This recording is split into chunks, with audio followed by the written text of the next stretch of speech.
Let's just get it done. Let me get that. Hey Matt, did you make this? I did. Did it spelling? Really?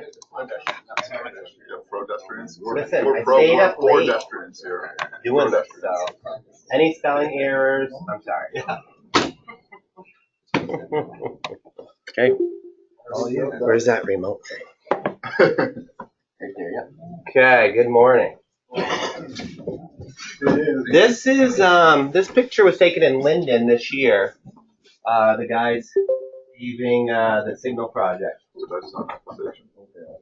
What's that? You did design that foundation, Brendan. And Daryl and the paving crew paved it. Came out really well. They did a really good job. So this morning, the ECI Code of Conduct is maintain cleanliness and condition of your vehicles and equipment. So maybe today we could, at the end of the day, just give it a quick clean out.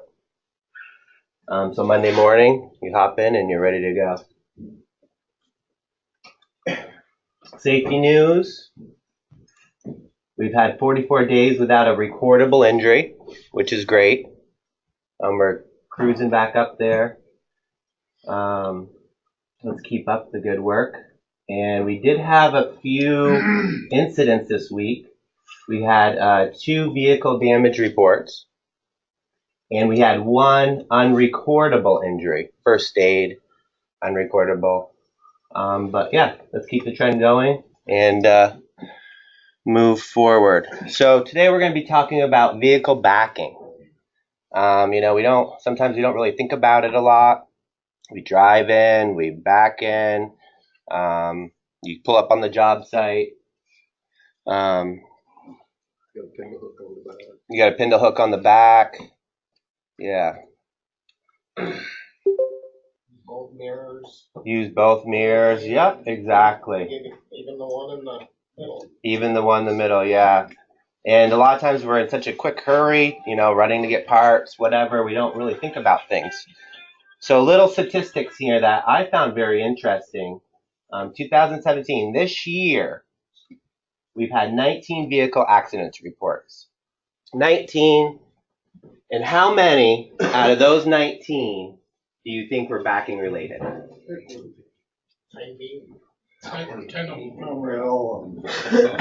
Burns is right. 15. But that's pretty amazing. When they had them, probably. Yeah. Easy to count them. So, to me, that's very interesting. Out of 19, 15 of them are backing related. So it's a big issue. And, sometimes we get complacent. So we want to get everybody back thinking about it when you hop into your vehicle on a day-to-day basis. So that being said, backing incidents are the most common motor vehicle incident. We have some ECI employees here, a couple of them backing up a dump truck. But with all this being said, there is some good news to all this, is that all backing incidents are preventable. Every single one of them. They're all preventable, and it's all by just following some easy tips. And I have a small video here to show you guys some of these tips, just to think about when you're going out, and hopefully this works, out in the field. The best way to park a vehicle is to pull through a parking space or area, which allows forward movement when travel is resumed. Drivers should proceed slowly and survey the parking area for potential hazards before entering. When pull-through parking isn't available, the second best option is to back in. Mirrors should be checked for appropriate adjustment to aid vision prior to backing any vehicle. When backing into a parking space or area, backing assistance by a trained coworker or other individual should be considered and used whenever possible. If a spotter is not available to assist with backing in, always consciously scan your intended back-in spot for hazards or obstacles before proceeding. Whenever you attempt to safely park a vehicle, it is important to remember the goal. When in doubt, get out and look. In addition, there are many other practices that can prevent a collision when parking. Eliminate all distractions, such as turning off your radio. Use safety cones if available. Position cones to mark the point where the rear of the vehicle or trailer is desired upon completion of the backing maneuver. Back into driveways to avoid having to back into traffic or onto a roadway when you leave. Use extra caution when around other workers, pedestrians, especially children, moving or stationary equipment, and buildings. So yeah, there's some good tips in there. I also read too, doing some of this research, that a lot of companies require after you park a vehicle, you put a cone on the driver's side behind you, so that before you have to leave, you actually have to go back, retrieve that cone, and that gives you time to look behind you. So just a quick little overview of the video. Pull through parking, you get on the job site, really kind of think about it. It's not just you're not parking your vehicle, getting out and going to work. Just kind of think about when you leave. You go to Home Depot, don't park in a way you need to back up to get out of there. Drive right through, find the good spots. And even if you got to walk a little farther, it's a lot easier when you leave just to pull out. Back in, when you arrive and you got to back in, there's no other way. Back in right when you get there, not when you leave, because when you're getting there, you're scanning the area, you're scanning your backup spot, and it's much easier. You've worked all day, now you got to leave, and you hop in your truck and you go. You're going straight out. You have less chance of backing this another vehicle or a pedestrian or everything. And when you are backing, eliminate distractions. Your buddies, your coworkers talking next to you, tell them that, hey, be quiet for a minute, I'm backing up. Turn off the radio, scan the area with your mirrors, like Greg said. This stuff can all be preventable. And then, obviously use extra caution when you're around a lot of workers, pedestrians out in the street, type of stuff. And always have that person get out and help your back. Yes. Your Good. spotter. Exactly. If you have somebody with you, that's perfect. He's just sitting there bothering you anyways, Yeah. And a lot of people think, oh, I need a spotter with a trailer. You need a spotter with a truck too. And then just always remember to prevent backing accidents. This one's a good one. Goal. Just get out and look. Walk around the truck. It's really easy to do, and it'll prevent a lot of these accidents. So if we could cut all these backing accidents out of the picture, we'd have 3 vehicle incident reports this year. 3. Have a safe week. Now Brendan is going to give a quick, I heard it was quick, safe presentation or technical tip of the day, measuring distance and other leveling devices. Thank you, everybody. All right, morning, guys. So first, for the corporate announcements, please verify the address on your paycheck and notify the girls up front if you guys have any changes.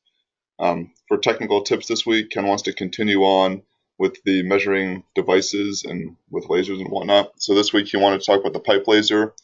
ECI owns 4 pipe lasers. These units can be used to establish both grade and alignment.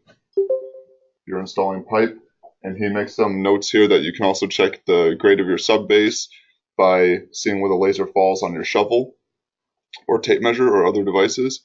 And then he said, as always, check periodically to make sure that the slope and alignment is correct of your laser, to make sure it's still set correctly. And then he called me last night, and as a special aside, he wanted to note that slope lasers can also be used as a substitute for a pipe laser if you turn the rotation to 0 and then set the slope on the laser correctly. How do you set up over a slope laser? I'm sorry? How do you set up over a slope laser? How do you set up a pipe laser over a No, how slope? do you set up over a slope laser?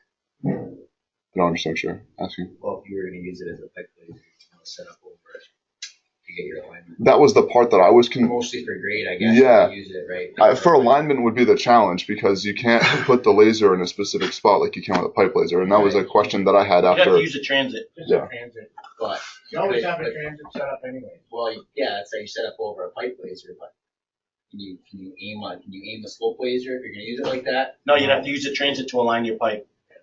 Yeah, so that All was, the slope laser would give you is your plane. And you know, even with the. It's not accurate enough really to lay pipe. Even Just with based the on pipe cancer. laser, you still have a transit setup. Right. and then a follow-up to that is I know Joe Murphy's been trying to do a lot of training with the guys, and if anyone has questions on how to use any of the equipment, he's more than happy to come out on your job sites and give you a hand. I know he's done it with some of the drillers and some of the other guys as well. So just give him a call if you guys have questions. And then attached here are the brochures for a couple of our Spectra pipe lasers here. And then the project of the week is the Montpelier Municipal Paving. And so it looks like we were contracted with the city of Montpelier as part of their annual paving program. And the scope of work included cold planing, reclaiming, paving, bituminous concrete curbing, box cutting, some storm drain works, and then a concrete handicap ramp and other miscellaneous work. And it looks like some pictures here of us performing the work. Now, are any of the papers here? Because I thought this was pretty scattered throughout the city of Montpelier. Is that correct? Yeah. Yeah, Greg was on that show.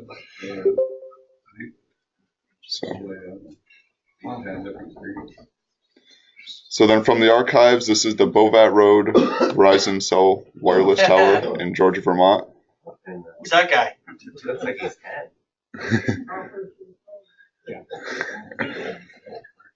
He's trying to Change his cover off. Trying to get the knowledge. Give it back to me like that. So, He's like, and then the code of conduct item of the week, as Matt already said, is drive safely, defensively, and courteously. You guys have any questions? I got one more. Yep. Ben's got one more announcement for you.